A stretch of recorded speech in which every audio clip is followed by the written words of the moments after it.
David? David, can you hear me? David, wake up. How long have you been out? What's the last thing you remember? I was at South College, Christmas formal, and Rod Little was there. And he was saying all these transphobic things, and then everybody walked out of the room. Oh my god, David, you've been out for a year. What? Oh god, what have I missed? I mean, Biden has outlived Elizabeth, Boris is gone, Liz Truss came and went, and Kanye West is now somehow even more anti-Semitic. Maybe you should just go back into the coma.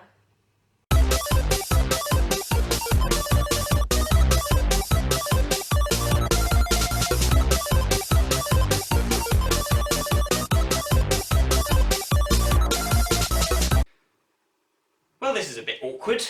Hello everyone. If you've not been following me on Twitter, you might have been wondering if I was still alive. It has been a whole year since the last episode of this show, and most of a year since I've uploaded anything at all onto this channel. I honestly didn't plan it that way, it just sort of happened, you know, otherwise I'd have given you guys a heads up that, by the way, this channel is going to be dead for an entire year. Viewers are advised to subscribe to Gen on the Move for all transport-related content. Other YouTubers are available. There's also this newcomer, Francis Bourgeois fellow, I don't know, he's on TikTok, I'm not, but apparently he's very famous. As for the political side of things I've covered on this show, well, it's not been too bad. I mean, I haven't exactly missed very much in British politics this year, nah. This time last year was just the very beginning, as it turned out, of the rolling Partygate scandal, starting with Pippa Creera's advent calendar, where she revealed a new scandal every day for the month of December. Well, it only snowballed from there as we learned more and more the extent to which the then Prime Minister Boris Johnson completely took the piss and broke the very rules he was imposing on the rest of the population to curb the spread of COVID. Remember COVID? Well, Boris Johnson's strategy for overcoming Partygate was simply declaring that the pandemic was now over and that everybody should just forget about COVID, which, to be fair, we all kind of did, although he didn't quite manage to avoid the Partygate scandal. It was a little bit like the paradox of the unstoppable force hitting the immovable stone. The Prime Minister who could survive any possible scandal, committing the very scandal that no politician could possibly survive. In the end, the immovable stone succumbed to the unstoppable force, and Boris Johnson was eventually forced to resign, but only after the most hilarious 48 hours that has probably ever occurred in British politics, with a record number of cabinet resignations, including my favourite, which was Education Secretary Michelle Donnellan, who was promoted to Education Secretary to then resign 36 hours later. There was also the new Chancellor Nadim Zahawi, who within 24 hours of his appointment then joined the crew of Tories telling Boris Johnson to quit the job. And then, of course, because we live in the banter timeline, Liz Truss then became Prime Minister for about 5 minutes. Much like her predecessor, Liz Truss dug her own political grave, but she managed it in record time, within weeks of office, announcing the worst budget that has ever been announced. To be fair, she did warn us in advance that she was going to hit the ground from day one. The Economist quipped that her premiership had the shelf life of a lettuce, to which the Daily Star responded by setting up a live stream filming a head of lettuce to see who would last longer, and the lettuce subsequently won.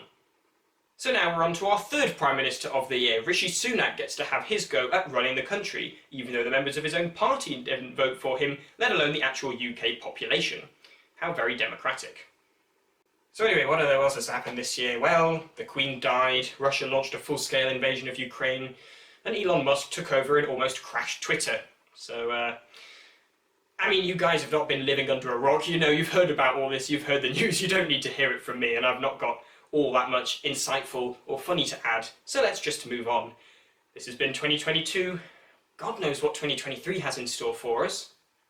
Maybe another Tory leadership contest, maybe a new general election, the fall of Vladimir Putin, the return of Donald Trump, another record-breaking heat wave, maybe a new pandemic virus to shake things up a bit.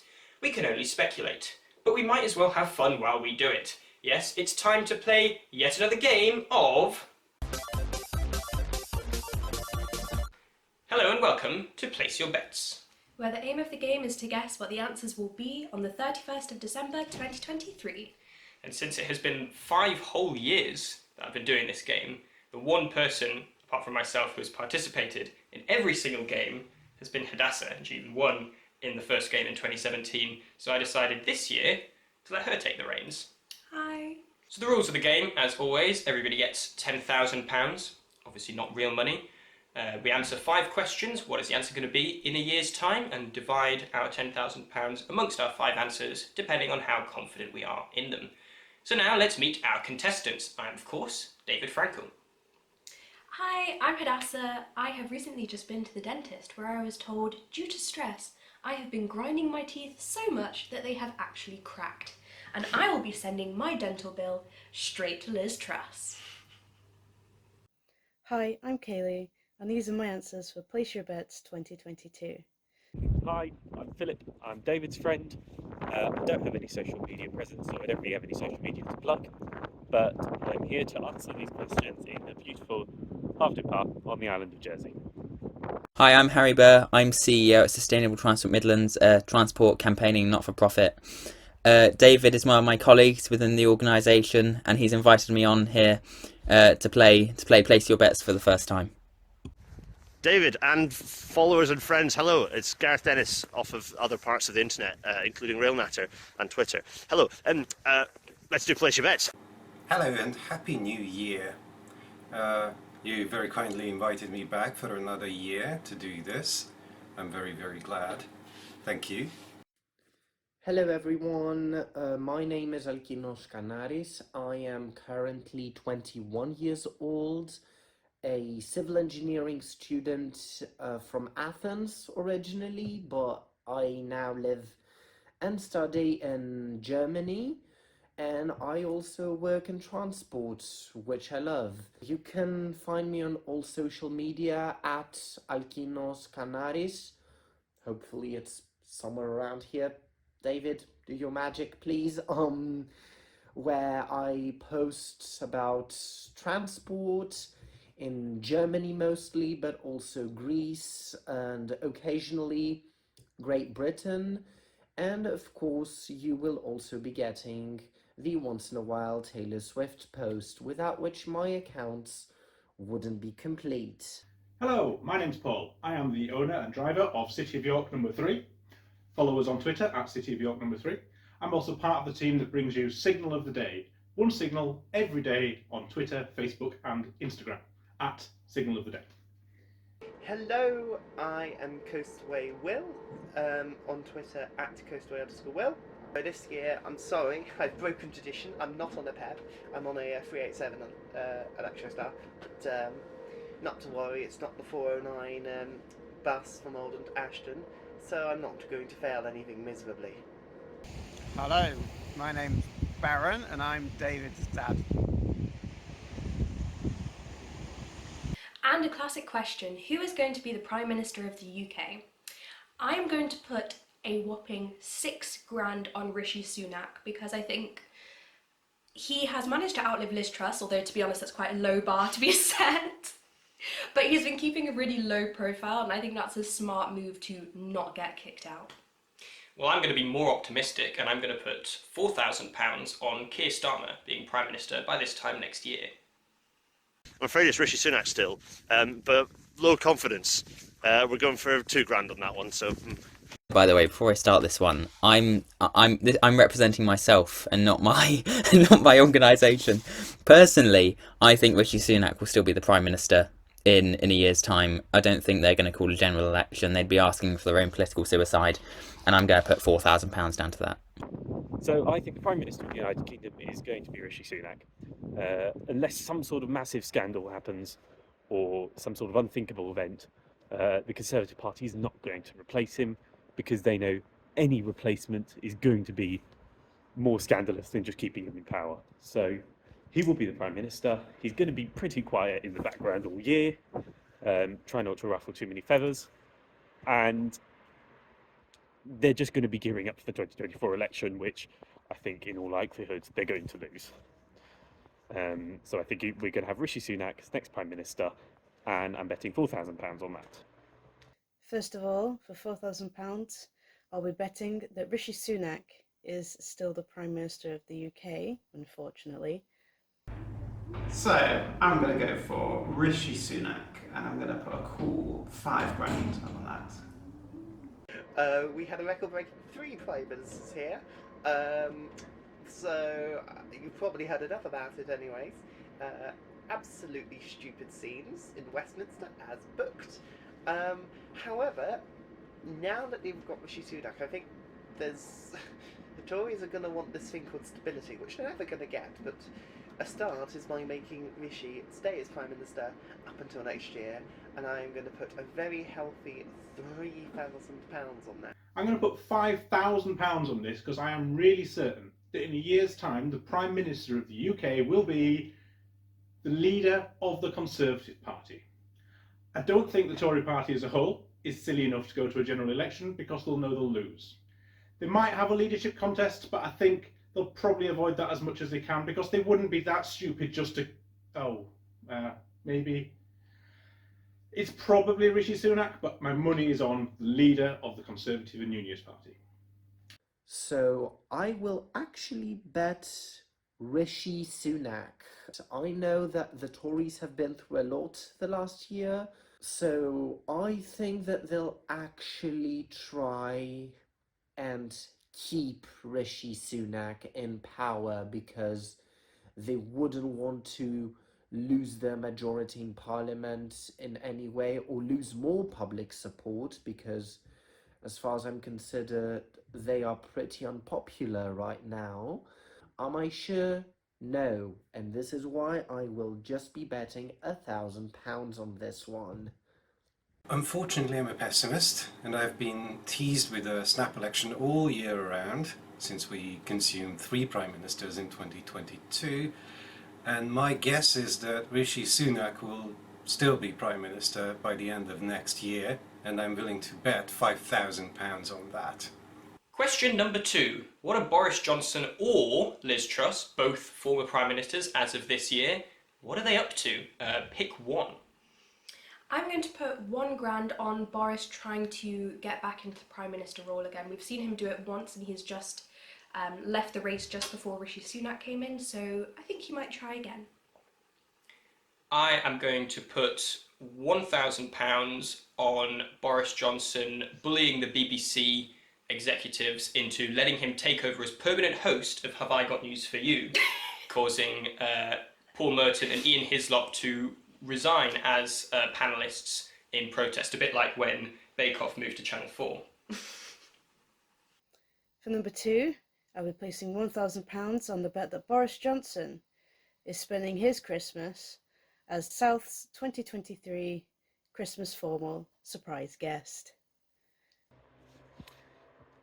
I think Boris Johnson is going to be not doing much. I don't think Liz Truss will be doing much either. They've both had their reputations tainted over the past year, and I think they're going to both be in self-preservation mode, keeping in the background, and both preparing for the 2024 election to run in the same seats they're in at the moment. And I'm going to bet £2,000 on that. Well, with a bit of luck, Boris Johnson's having a period of silence, but I don't think that will have happened in 2023. So I think Boris will be mounting a comeback for 99p.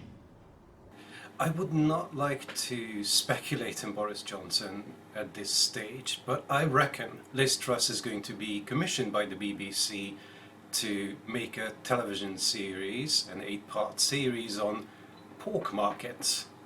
Liz Truss's pork markets, which is going to be Liz Truss visiting pork markets all over the world, and I'm willing to bet £1,000 on that. I have no idea what Liz Truss could be up to, but when it comes to Boris Johnson, we will be seeing his name drop in another scandal. After that scandal, he will try to stay away from the spotlight.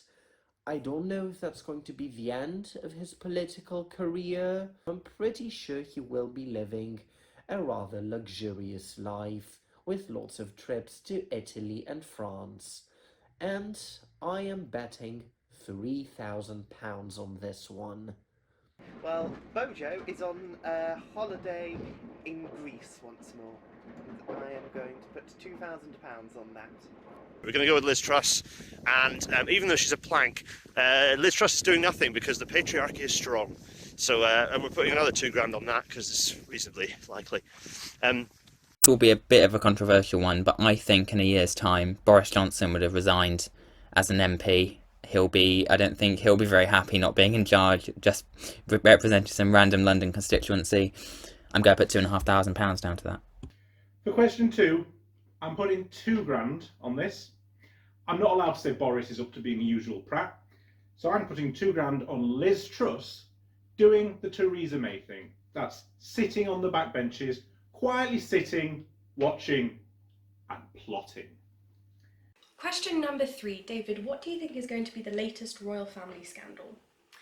I think it's gonna be Harry and Meghan. I mean, it's not really a scandal because nothing's actually happened. It's just two people trying to live their lives. But everybody's obsessed with them, and nobody's more obsessed with them than Piers Morgan. Piers Morgan is going to spend the next year talking about Meghan Markle every single day, and then at the end of the year, he's finally going to get his chance to speak to her in person. It'll be like a press conference or something, and it's going to be his moment, and he's going to ask her this really long and convoluted and bitter-sounding question, and Meghan Markle's just going to respond, "I'm sorry, but I have no idea who you are."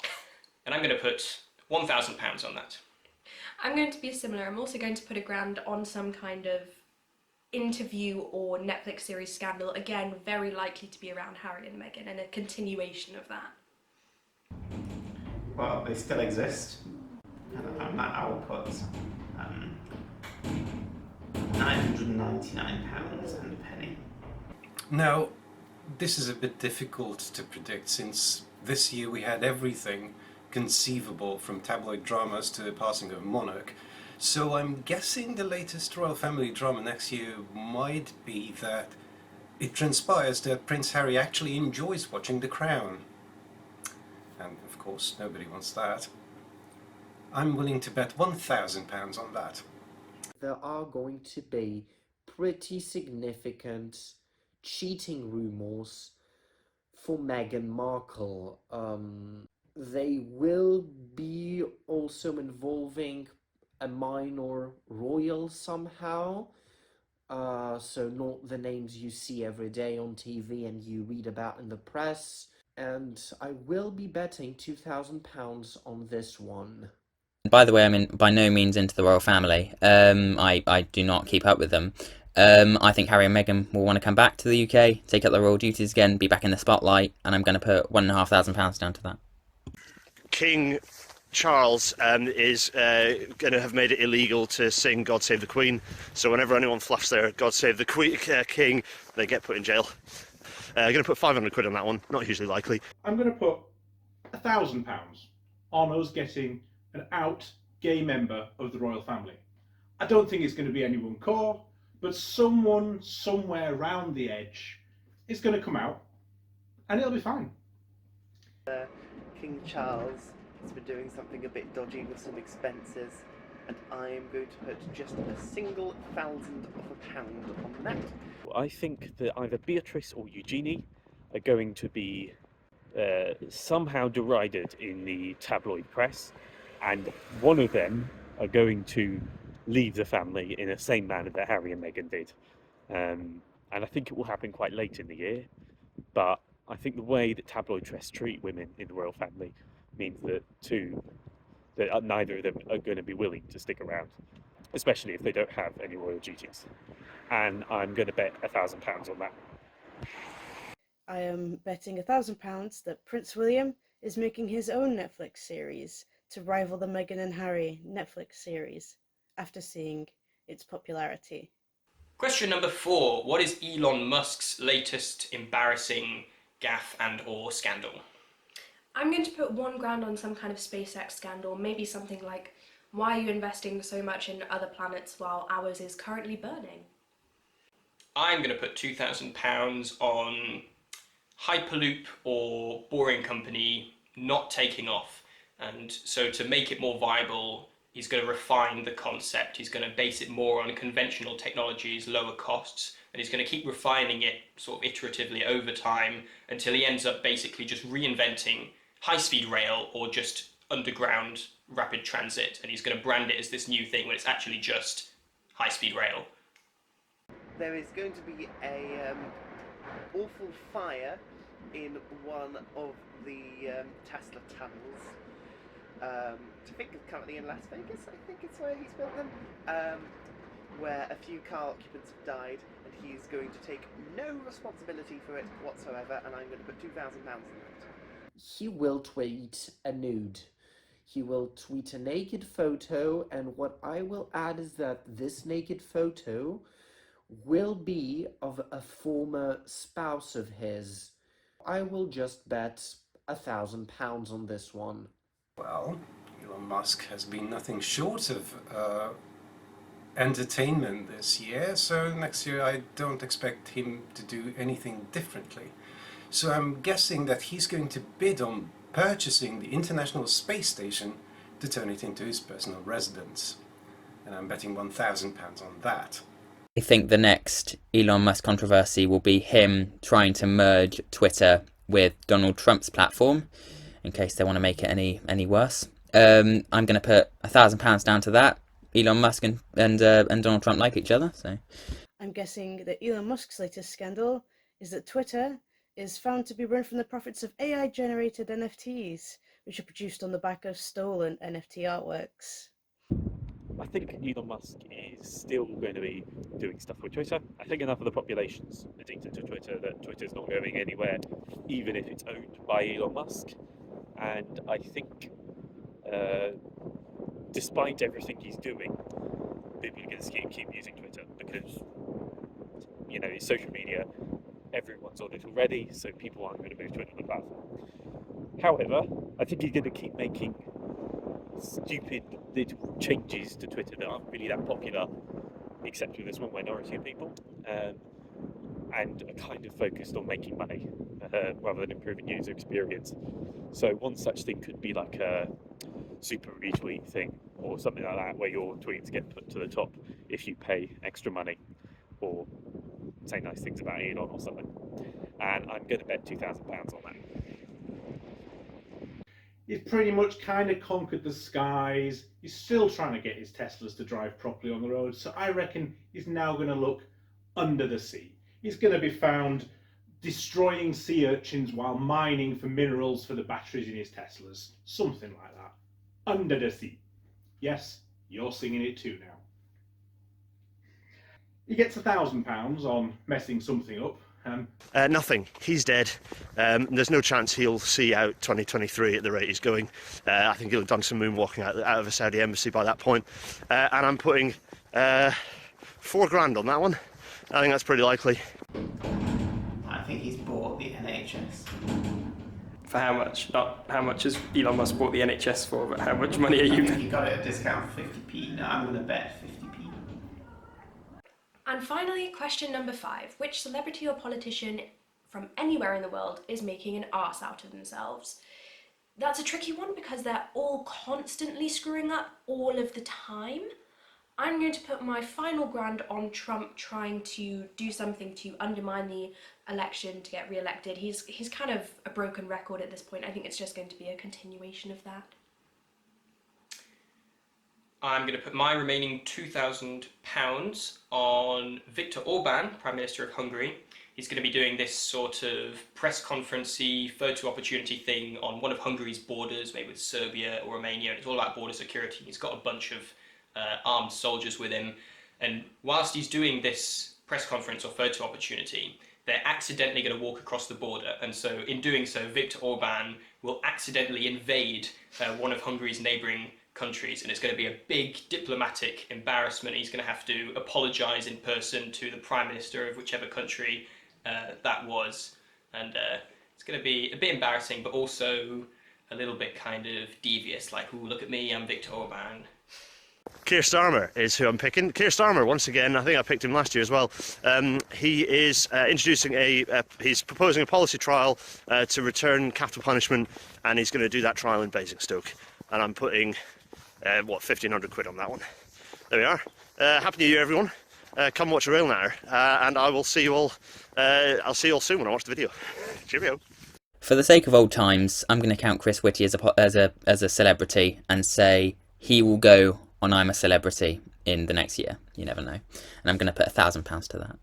The latest celebrity to make an arse of themselves is Matthew Lillard, when he plays the role of William Afton in the Five Nights at Freddy's movie, but with the persona of Shaggy from Scooby-Doo. And I'll be betting £2,000 on that. I think it's got to be Nicola Sturgeon. I think there is some pretty bad underlying characters at the top of the SNP, and I think someone, and I'm not sure who, is going to be involved in some sort of scandal. There'll be some sort of inquiry into it, and she's going to be completely unable to answer any questions because she can't truthfully answer those questions while keeping up her veneer of the only honest politician that she likes to present herself as. So I think she's going to look like a bit of an arse out of that, and combined with the fact that she's completely failed on her only job according to her party, which is to secure Scottish independence, I think the SNP will try and get rid of her. I'm going to say it was Donald Trump. I mean, it's difficult to think I could possibly have made him more of a fool of himself, but he's announced he's running for President of the United States of America, for which I'll give £3,999.50p. I'm going to put my final grand, I have got a grand left, yes, my final grand, on Prince Michael of Sealand, who will be attempting to upgrade the broadband in the Principality of Sealand and in the process sink his whole country. My prediction is that next year Matt Hancock is going to unveil his own cryptocurrency, and I'm going to wager £2,000 on that.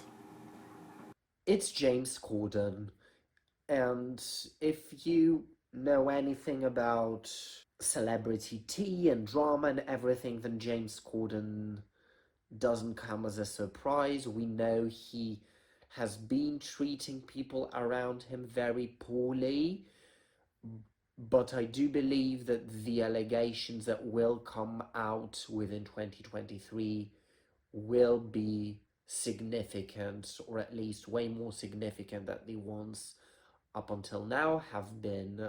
They could come from a person who has worked with him in the past, or maybe even his own family. £3,000, like my last £3,000, will go on that.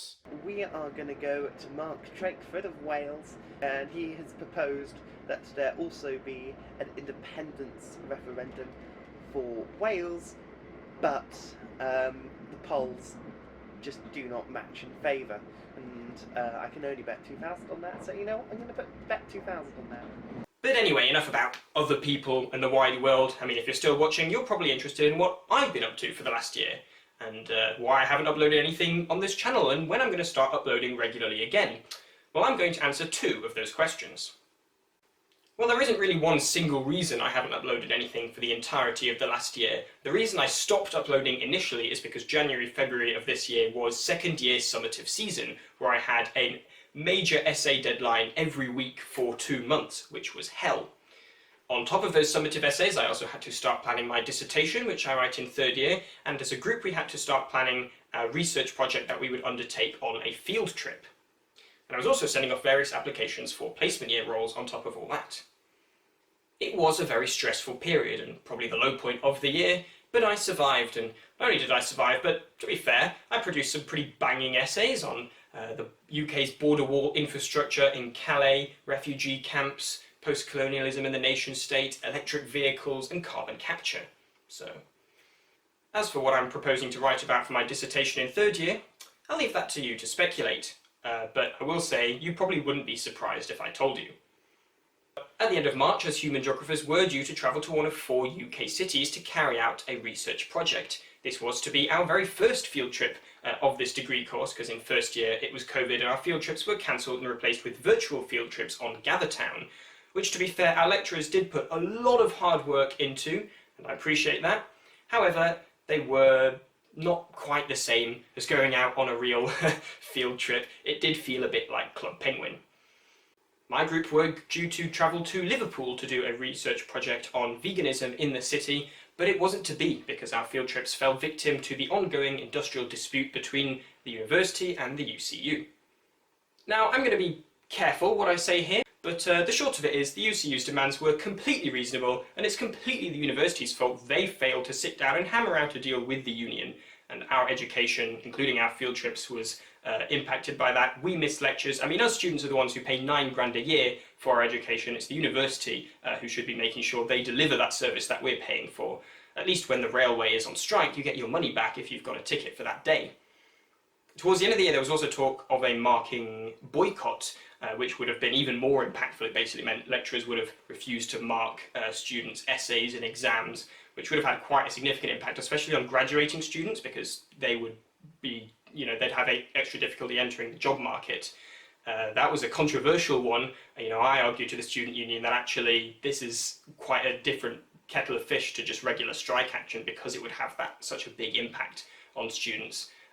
But there are plenty of students who supported it, and actually just recently the Durham Student Union held a referendum on this very question, and a majority of Durham students, to my surprise actually, voted for supporting all strike action, including marking boycott. So there is very strong student support behind the lecturers here.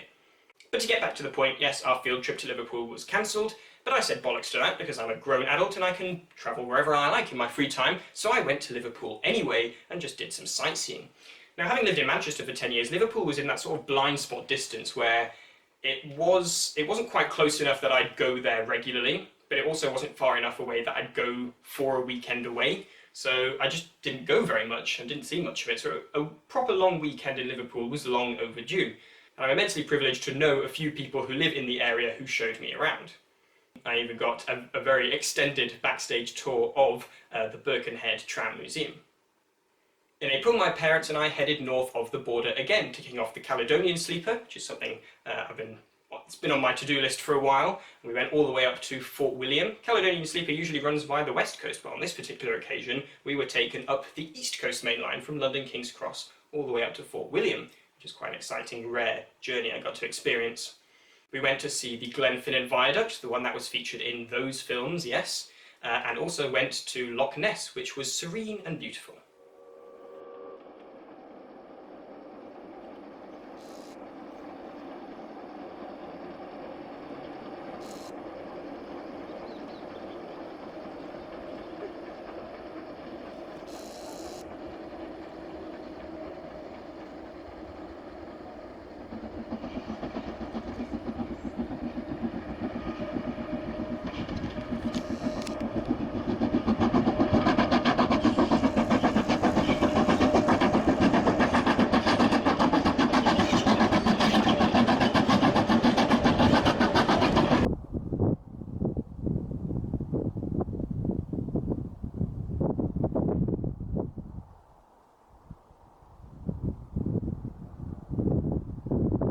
Finished off with an evening in Inverness, which I didn't have any particular expectations of, and I must say we were all very pleasantly surprised by it.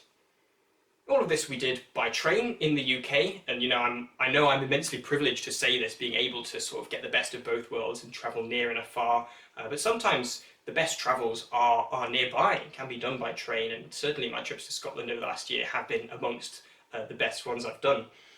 As I've said before, I am endeavouring to travel more by train and less by plane. The rest of my family have taken this as a bit of a challenge.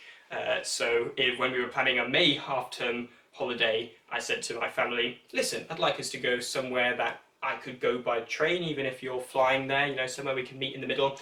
And then my family came back to me and said, all right, David, we're going to Santorini. So I said, okay, I accept that challenge.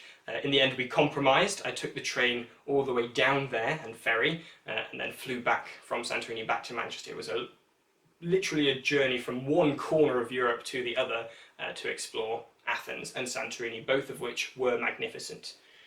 And then it was back to Durham for June, that kind of pointless month at the end of the year where we've done the course, we've done the lectures, we've done our exams, we're basically just there to get drunk and unsuccessfully pursue romance.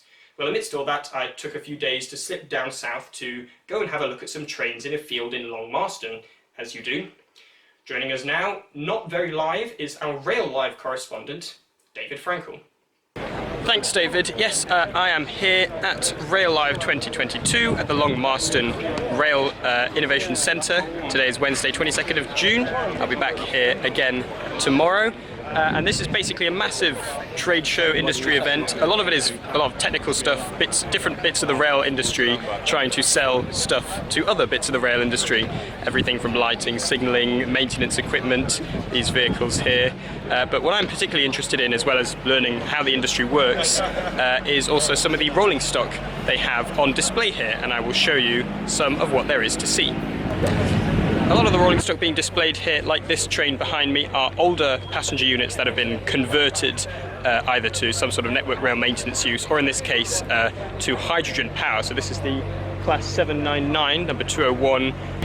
This is a 319 unit that's been converted to hydrogen use to demonstrate the technology, and indeed, as you can tell from the livery, it was displayed in Glasgow for the COP26 conference, and now it's here. This Class 153 unit has been converted to a network rail maintenance vehicle and has been fitted with all sorts of high-tech kit to monitor track quality and highlight where maintenance is needed to reduce the amount of time workers are required to be on the track. West Midlands 196s were on display. They've since entered service. Oh, you're going to have a look at which have been made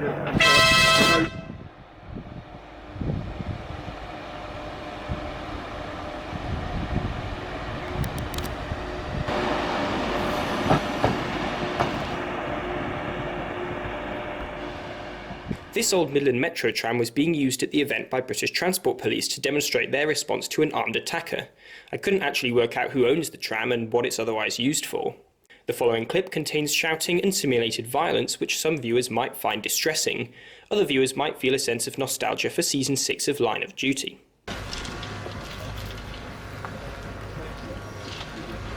My room! What up? Oh, please, 300 in! You!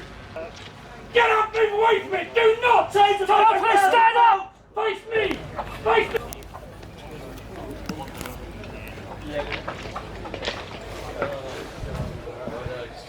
So, a lot of interesting things to see, a lot of interesting people to speak to here at Rail Live. David Frankal, Train News, Long Marston. Thanks, David. Well, if you thought travelling all the way down to Santorini by train was enough for me, no, because this year happens to be the 50th anniversary of Interrail as a scheme, as a pass, and to celebrate that, as I discovered when I was booking my trains to Santorini, Interrail were selling half-price 1-month passes, which is an absolutely incredibly good deal, which I couldn't possibly turn down, so I bought one. So August was spent on the rails and also a bit on the roads. I travelled initially. Me and my brother went to Spain and the south of France. We then met the parents and the extended family in Budapest and by the Lake Balaton, and then the four of us hired a car and travelled down into the Balkans. Balkans has been somewhere I've been wanting to go for a long time. The cross-border rail connections are as bad now as they've ever been, really, so we could only really do this bit by car. I had my birthday in Belgrade. We sauntered down to Sarajevo, and then returning to the rails, I zigzagged my way back up through Zagreb, lingered in Ljubljana, triumphed in reaching Trieste, ambled through Austria, and eventually met up with an old friend in Amsterdam. Basically, it would be quicker to list the places in Europe I haven't been this year. I certainly got my money's worth out of that 1-month pass. Of all the places I visited, I think Sarajevo has to be my favourite. It is fascinating from a historical point of view in terms of the origins of World War I, the war, more recently the Yugoslav wars in the 90s, which you know, the whole country of Bosnia, you drive through it, you can see it, it really does bear the scars of it. You can speak to people who were there, the people giving the tours of the city are the ones who lived through it and can tell you what it was like. Sarajevo is a really fascinating city because half of it is like sort of Ottoman Empire Turkey, and you cross the road and suddenly you're in Habsburg era Vienna, like it's a complete total contrast. And it's just a really friendly and beautiful place. It's not on a lot of people's radar, certainly not in the UK, but I would certainly recommend Sarajevo and Bosnia more widely. They are really, really interesting places. And although I haven't been editing or uploading much or at all this year, the camera has still been rolling, so I did film all this, and I do look forward to one day sharing all of these amazing adventures with you. But I haven't spent this entire year just sitting on trains, honest. I mean, I have spent a substantial amount of this year just sitting on trains, but I haven't just been doing that because, viewers, I have a job now. So as I said earlier in the year, I had been applying for placement years, essentially a sandwich between my second and third year. I'm very excited to say I did get one, so I'm back in Manchester this year working for Northern Trains. So this year is a part of my degree, but it's also, hopefully, a start in a career in transport, which is what I'm interested in, and it's what I know that I want to do after my degree. Within Northern, I mainly work in conductor management, which is very much about the day-to-day operation of the railway, the people, and also the performance aspect of it. One of my main roles is sort of investigating and attributing delays, so you can often find me running around Manchester Victoria chasing our conductors to ask them, why were you delayed for 3 minutes at Salford Crescent yesterday on this service? It's a chance to get a very different perspective of, some of the bits of railway that I'm most familiar with from years of being a passenger and an observer. You really learn and understand the extent to which it's the people who are on the trains that really do run the trains, and passengers, managers and politicians alike, I think, owe them a great deal for what they do. As well as all that, I've also taken up a very exciting position with Sustainable Transport Midlands, a transport development and advocacy company set up by Harry Burr. We're guided by, obviously, principles of sustainability. We're interested in sustainable modes of transport, i.e. moving away from car-dominated developments. It's a really exciting and really young company, both in terms of the company itself and the talented and motivated people who work for it. And I look very much forward to sharing more about what it is we're looking at. It's a very different type of work to what I do at Northern, but I think they complement each other really well because you get both of the perspectives that you need to understand transport. You need that reality on the ground, the people, the day-to-day operation, but also the bigger picture of the future that we ultimately want to build. So yeah, just because I've not been doing much on here doesn't mean I've not been doing much in general, certainly in relation to transport. So yeah, you've not seen much of me here, but you might have seen me around appearing in other YouTubers' videos or taking part in insane transport challenges or helping out on the trams in Heaton Park. Not that I'm encouraging you to stalk me or anything. Now, of course, there's a bit more to the relationship between all this stuff I'm doing and what I'm saying on here than it just being a matter of time and effort. If you've been watching me, you'll know over many years now I've been very vocal about rail issues, something I've always been interested in, and something I've been very passionate about. That has come from the perspective of me as a passenger, as an outsider, as an observer. Now that I'm in the industry, I get a bit of a different perspective, and being in the industry also comes naturally, understandably, with a set of expectations about what I say on the internet in terms of professionalism and also in terms of confidentiality. So that's why series like Train News, which I've not done in the last year, it's not really tenable for me to work in the rail industry and continue producing train news, and that's also why I've not been doing that. But just because I'm not talking about it doesn't mean you shouldn't be paying attention to what's going on. I certainly hope over the last 5 years I haven't been your only source of rail-related news. I would argue, in fact, that given everything that's going on at the moment, there's never been more of an important time to pay attention to what's going on and be vocal. If something doesn't work, if there's something you don't like, complain about it. Hold your political representatives to account, because this stuff matters. So where does that leave this channel? Well, as I said, for all those reasons, I'm not producing train news or that sort of line of content at the moment. As for other genres of content, my travels within and outside the UK, disused railways, stuff like that, that has really just been a case of me not getting round to it. Given all those commitments that I've taken on that I've mentioned, as well as preparing for next year in university, preparing for that aforementioned dissertation, there's a lot taking up my time at the moment, and I don't want to commit. I can't really tell you when I'm going to start uploading regularly again. But I can firmly tell you 3 things. I will start uploading again. I will get around to editing and uploading all of that content. I have not by any means abandoned this channel. And thirdly, I am immensely grateful for all 11,000 of you for sticking around. One more thing you'll also notice from the number in the title of this show is that David Frankal Show 100 is going to come up at some point in the near future, depending on how frequently I upload this. In 2022, that has been down to a rate of once a year, but even then, it's going to come round the corner sooner or later. And although I've had a lot of time to think about it, I'm still undecided, fundamentally, on how I'm going to mark that occasion. I think I set myself quite a high bar, actually, when it came to David Frankal Show 50. Not in terms of production quality, because let's be honest, that was shocking, but in terms of the amount of effort that I put into it, and the amount of people that were featured, the amount of effort that it took from all of those people to put it together.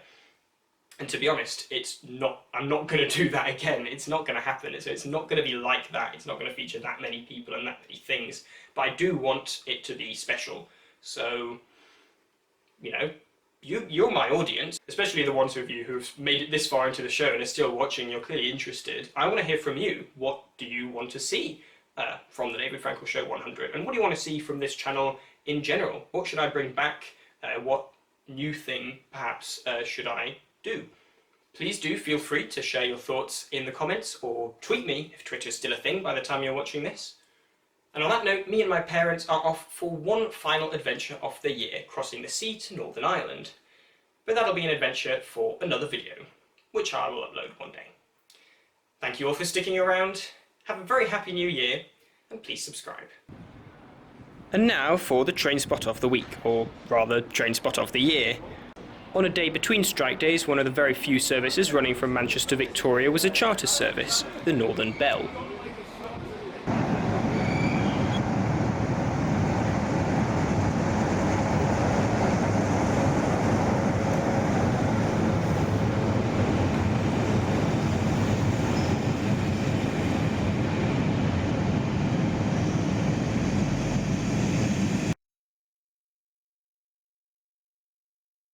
I'll put my toe over here so it's angled slightly upwards. The best camera angle. Okay, right, so do you want me to like tap the I don't want to make it dirty. Just be like... tap around it. Okay, is it filming? Filming. Oh. I hope I don't have anything gross up my nose. Maybe if you lie this way, your face will be in it. What, Maybe if your legs are like here. Okay. Yeah, I think. Is this going to be flattering? No. I haven't actually decided how much money I'm putting on my answers, so I am just going to make that up as I go along. I fucked up the maths last year. Yeah. You noticed? I noticed. I'll address that. I'll do a separate video for the answers. So I'll talk about that there. But we can't do that now because it's too early. Who knows, we might have a different Prime Minister by the time the show goes out. Yeah. Oh, I didn't put money on the last one. Putting 500 quid on the Royal Family one, and I'm putting... That's going to make your edit really hard, sorry. I'm going to go for, unfortunately, Richie Sunak. Do I have another go at that one?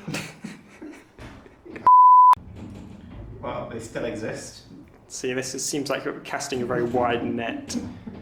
I mean, I can't intervene because everyone else gets to film theirs without me intervening, so I'm not going to stop you, but I don't like your answer. It's your choice not to like. I accept your non-liking. You're not getting any money out of that one, Sunshine. We'll see what happens. My trips to Scotland certainly rank above my favourite trips I've done. Sometimes the best adventures can be done by train in kind of your own back garden. That, you know, get out. I need to phrase this better. Don't call it your back garden. Scotland is not our back garden. That's disrespectful to the Scottish people.